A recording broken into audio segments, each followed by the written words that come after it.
Eu sou Mário Persona e essas são as respostas que eu dei aos que me perguntaram sobre a Bíblia.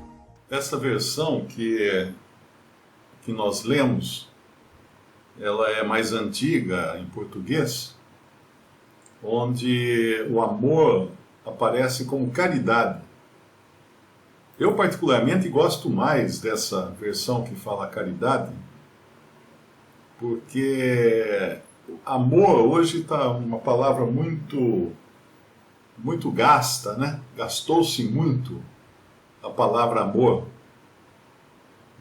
Até mesmo hoje uma relação sexual é mencionada como fazer amor. Então o cara faz amor com uma prostituta, depois ele faz amor com outra prostituta, mas ele não amou nenhuma delas. Não teve nenhum amor envolvido nisso, foi só prostituição, foi só dinheiro. Então a palavra caridade, ela expressa melhor o tipo de amor que é o amor desinteressado. É o amor que você dá sem esperar nada em troca. Isso é caridade, né? A gente fala que uma pessoa caridosa é uma pessoa que dá muitas esmolas, ajuda muita gente, tudo totalmente de graça, totalmente sem esperar um retorno. Então é uma palavra interessante para a gente meditar às vezes, usar. Às vezes é bom você usar um outro termo numa passagem para entender melhor qual é o pensamento do Espírito de Deus ali. Uma outra coisa agora, chegamos então no capítulo 13, que é o capítulo que fala do amor ou da caridade, como está em algumas versões.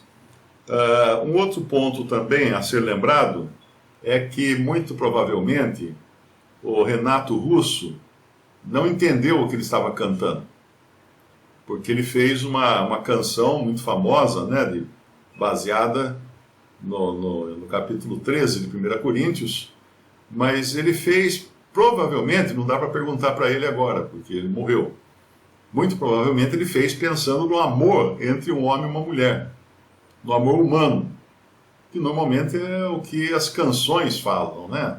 As canções românticas falam. Então, esse capítulo aqui, ele não é especificamente a respeito do amor humano, ou do amor natural, entre duas pessoas, ou entre pai e filho, ou qualquer coisa assim. Ele vem na sequência dos capítulos anteriores. Ceia do Senhor, corpo de Cristo no capítulo 10, ceia do Senhor no capítulo 11, a manifestação dos dons no capítulo 12, a cola agora, é o adesivo que vai juntar tudo isso, quando chegaremos no capítulo 14, que ele dará as instruções para uma reunião da igreja, da Assembleia. Então todo esse conjunto está falando da igreja e dos dons e suas manifestações na igreja. Então esse amor aqui é o amor relacionado às manifestações dos dons na igreja, no corpo de Cristo e particularmente na assembleia local quando reunida ao nome do Senhor. Então aqui ele vai, é como se fosse um parênteses, né, esse capítulo 13, porque ele falou em particular dos dons, das manifestações no capítulo 12, e agora, para juntar, vamos dizer assim, a energia da manifestação desses dons, ele vai falar o combustível, qual é? O amor. Mas é o amor não no relacionamento humano com a esposa. Embora você possa também ler, achar bonito e tal, escrever um cartão para sua esposa com um versículo de 1 Coríntios 13, não tem problema nenhum. Mas entenda que aqui é o amor no exercício dos dons dados à igreja. Ok? Então ele vai, nos primeiros 3 versículos, o primeiro versículo, ele vai dizer, ele vai mencionar o que falamos. Ainda que eu falasse a língua dos homens e dos anjos e não tivesse amor, seria como o metal que soa ou como o sino que tine. São coisas que batem uma na outra, né? uma coisa que bate na outra faz barulho só. O metal que soa, o sino que tine, são coisas que batem e fazem barulho. Então, qualquer atividade sem amor, pensa em algo batendo e fazendo barulho. No versículo 2, primeiro ele mencionou o que eu falo, o falar, a minha maneira de expressão, falar. No versículo 2, o que eu tenho, aquilo que eu possuo. Então ele vai, ainda que eu tivesse o dom de profecia e conhecesse todos os mistérios e toda a ciência, e ainda que tivesse toda a fé, de maneira tal que transportasse os montes e não tivesse amor, nada seria.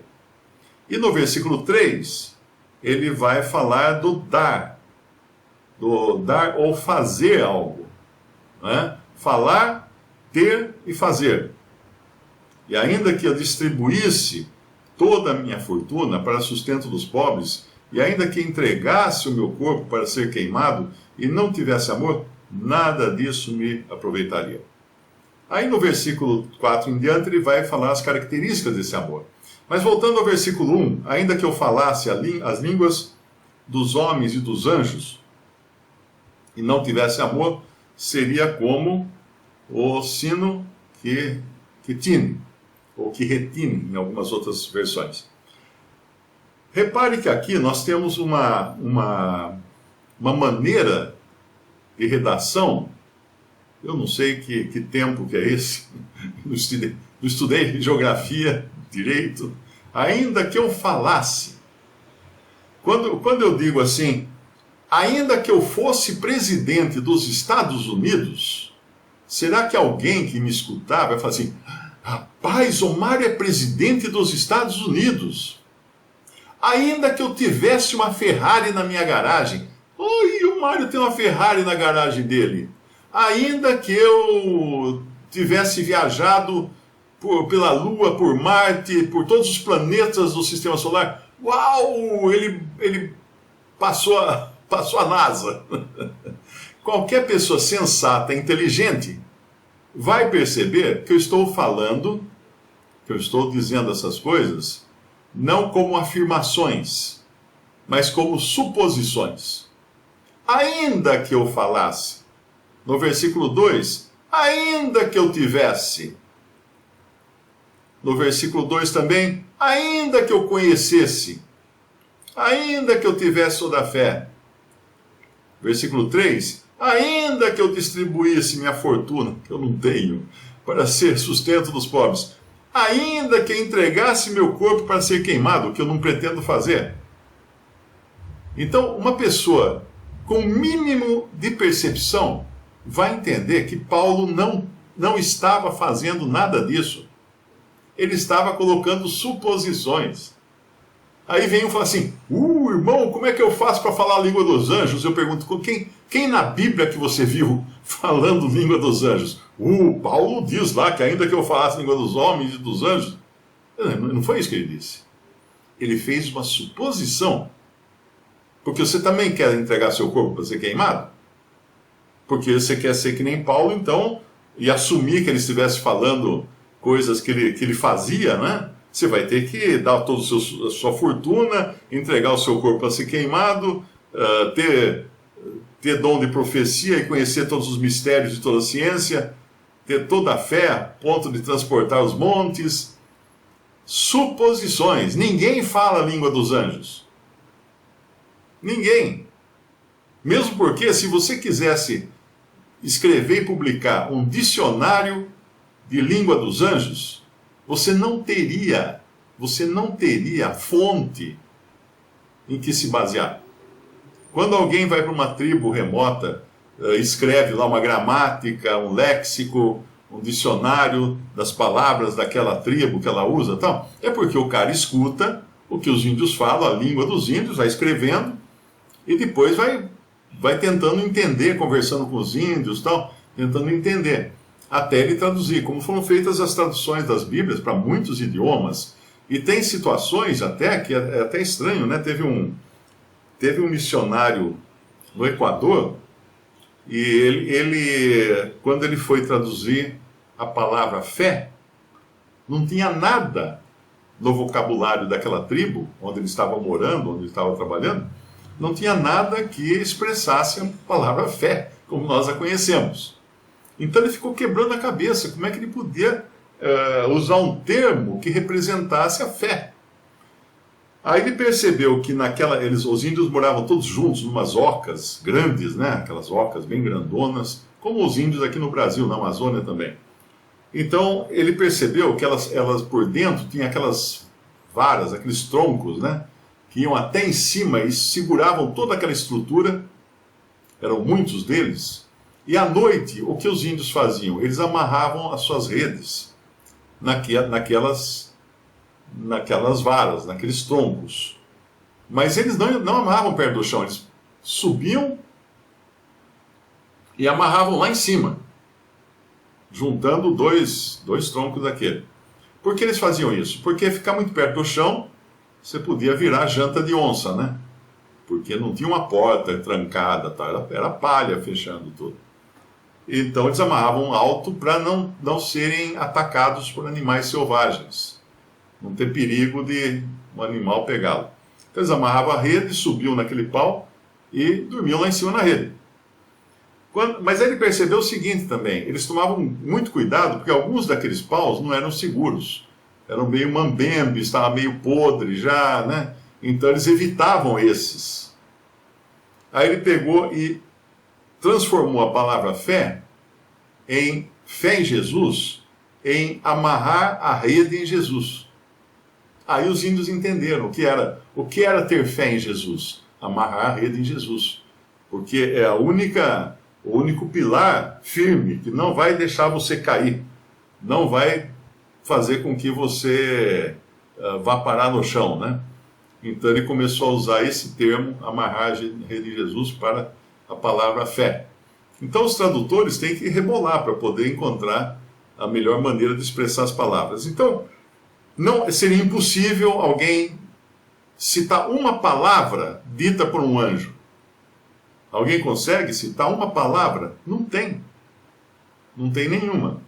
Talvez alguém fale assim, mas aquela frase escrita na parede lá do palácio do rei, ali não é a linguagem de anjo, ali é uma linguagem, é uma língua, é um idioma antigo que foi escrito aquilo, pelo menos no meu entendimento foi um idioma antigo. Porque todas as vezes que os anjos se comunicam com os humanos na Bíblia, eles nunca usaram língua de anjos. Eu nem sei se anjo usa alguma língua em especial. Os idiomas, as línguas foram dadas aos homens. Então, muito provavelmente, os anjos conseguem falar todas as línguas, todos os idiomas.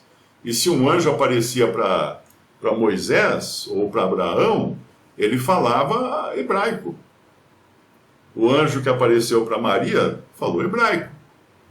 Então eles falavam hebraico, porque era a língua que as pessoas... Eles não iam falar uma língua e a pessoa tem que fazer um curso na internet para entender o que ele estava falando. Não faria sentido isso, né? Então qualquer pessoa que esteja querendo falar língua de anjos é procurar pelo em ovo, não vai encontrar, é procurar chifre em cabeça de cavalo, não vai encontrar também, é perder tempo. E se alguém falar que fala a língua dos anjos, vai estar justamente fazendo aquilo que esse capítulo inteiro vai dizer para não fazer. O que é? Exercitar um dom para se exibir. Esse é o assunto do capítulo, né? Desse capítulo e também do próximo. Então, ainda que eu falasse as línguas dos homens e dos anjos, Paulo falava muitas línguas dos homens, né? Paulo era um homem versado em várias línguas, ele devia falar pelo menos o hebraico, claro, ele devia falar o grego, muito provavelmente ele falava o latim, que era a língua dos romanos, que dominavam a terra, e na cruz você tinha aquela frase, este é o rei dos judeus, escrito em hebraico, latim e grego. O grego era a língua, como se falasse inglês da época, né? Era a língua usada internacionalmente. Quando as pessoas viajavam de um país para o outro, eles provavelmente usavam o grego para se comunicar, porque era uma língua mais conhecida, mais antiga e mais conhecida de diferentes nações. Então, esqueça o cara que quer falar a língua dos anjos, porque ele está delirando. Isso é um delírio. É uma pessoa que ele quer aparecer, ele quer se exibir, então ele fala a língua dos anjos. Agora mais uma historinha. Tem um livro de um autor brasileiro, eu acho que é um autor brasileiro. Fizeram até um filme. O Homem que Falava Javanês. O Homem que Falava Javanês. É interessante a história do livro, porque havia uma embaixada, na Inglaterra, eles precisavam mandar uma pessoa para Java, para a Ilha de Java. Ilha de Java é aquela que teve um vulcão, né, que quase destruiu a ilha toda uma vez. Eles precisavam mandar alguém para a Ilha de Java, para ser lá o embaixador da Inglaterra em Java. Eu acho que é mais a história, versão minha, ok? Embaixador da Inglaterra em Java. Então eles puseram um anúncio no jornal da Inglaterra: precisa-se de alguém que fale javanês. Aí tinha um carinha lá desempregado, que não sabia nada, não tinha profissão nenhuma, fazia um servicinho aqui, outro ali e tal, quebrava galho e tal, e fazia bico. Aí ele viu no jornal: precisa ser alguém que fale javanês. Ele não falava nem a língua dele corretamente. Aí ele falou: vou lá. Chegou lá, só tinha ele na sala de espera para ser entrevistado. Aí eles chamaram, ele entrou, aí fizeram uma reunião, perguntaram sobre ele e tal. Você sabe falar javanês? Opa, sou fluente em javanês. Então fala javanês. Aí ele começou,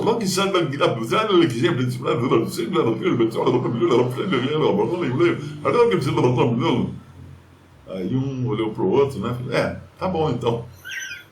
Tá contratado. Porque ninguém ali sabia javanês, então acharam que ele estava falando javanês. Então esse foi o golpe que ele aplicou para conseguir emprego. Então, se alguém falar que fala a língua dos anjos, pode começar. Talvez o seu bebê fale em língua dos anjos, mas você não. Eu tenho certeza que não fala. Que se alguém disse para você, se o pastor da sua igreja disse que fala a língua dos anjos, é melhor você parar de dar dinheiro para ele.